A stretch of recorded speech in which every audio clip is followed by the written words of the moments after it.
केला बेचने वाली चुड़ैल। एक बार की बात है, जादूपुर नाम के एक गांव में करतब दिखाती एक औरत एक रेड्डी के लिए गांव में आती है। आइए आइए मेहरबान कदरदान, खाइए रोहड़ा के ताजे ताजे केले। कभी खाए नहीं होंगे ऐसे केले, पीले पीले केले खाइए। ये कहकर रोहड़ा हाथों में 4 केले लिए उन्हें सर्कल में जोर जोर से हवा में उछालती हुई करतब दिखाती है, जिसे देखकर आसपास के सारे बच्चे अपने अपने मम्मी पापा से उस औरत के पास जाने की जिद करने लग जाते हैं। पापा, ऐसा तो सर्कस में बॉल से होता है ना, ये आंटी तो केले से कर रही है। चलिए ना पापा, देखते हैं। रोहड़ा एक पतली सी तार पर चलती हुई केलों से करतब दिखाती है। आते जाते सभी लोग बाहर रुककर उसके करतब देखते हैं और वाह वाही करते नहीं थकते।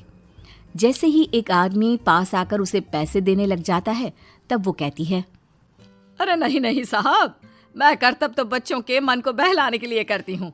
धंधा तो मेरा केले का है। पीछे देखो मेरी रिड्डी, जो भी मेरे केले खाएगा मेरी तरह चुस्त दुरुस्त और तंदुरुस्त हो जाएगा। पता चलता है क्या कि मेरी उम्र 55 की है। अरे पर ऐसे ठंड के मौसम में कोई केला क्यों खाएगा? ये ऐसे वैसे केले नहीं है साहब, ये शरीर में गर्मी देते हैं। ठंड को दूर भगाए जो भी रोहिणा के केले खाए। पापा, अगर मुझे केले नहीं मिले तो मैं घर नहीं जाऊंगी। तभी उसके पापा कहते हैं कि बेटा, केले ठंड में कभी गर्मी नहीं देते। ये सब कहने की बातें हैं, सामान बेचने का तरीका है इनका। पर पिंकी नहीं मानती। मैं केले खाऊंगी। पिंकी की जिद के आगे नत्थू हार जाता है और उसे केले खरीद कर दे देता है। पिंकी खुश होकर केले घर ले आकर खाती है। अब मैं भी करतब करूंगी, कितना मजा आएगा। जादुई केले। पिंकी पहला केला खत्म भी नहीं करती कि वो बेहोश हो जाती है। दूसरे केले से एक काला धुआं आता है और रोहड़ा चुड़ैल बनकर बाहर निकल आती है।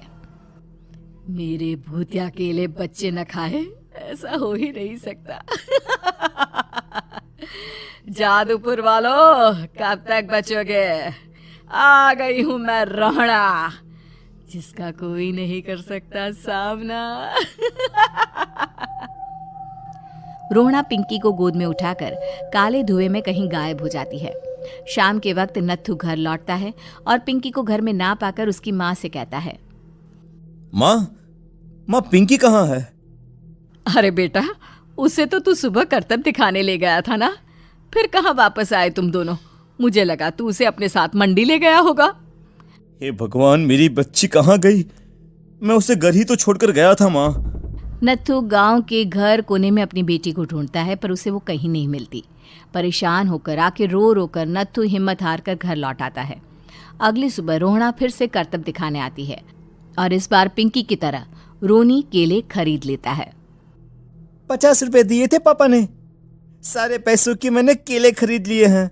अब मैं भी आंटी की तरह ही करतबबाज बन जाऊंगा।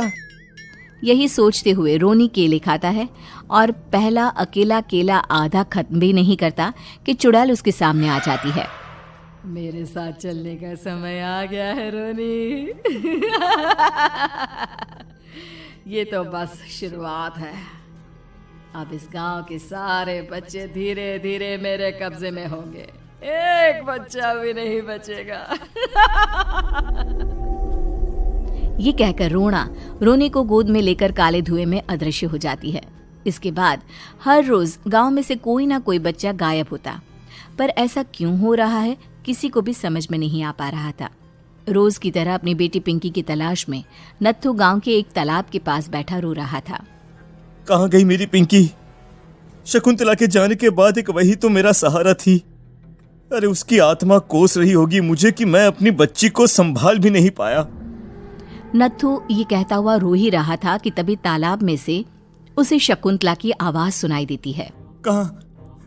कहाँ थी तुम शकुंतला? हमारी बच्ची और सारे गायब हुए बच्चे रोहड़ा के कब्जे में हैं।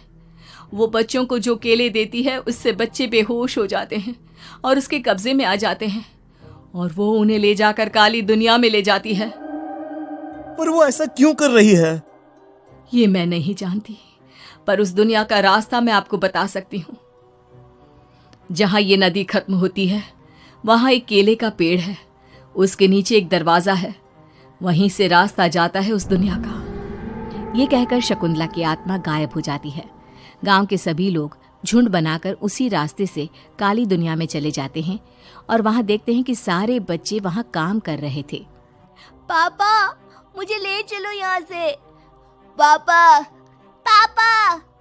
सभी बच्चे अपने मम्मी पापा से लिपट जाते हैं।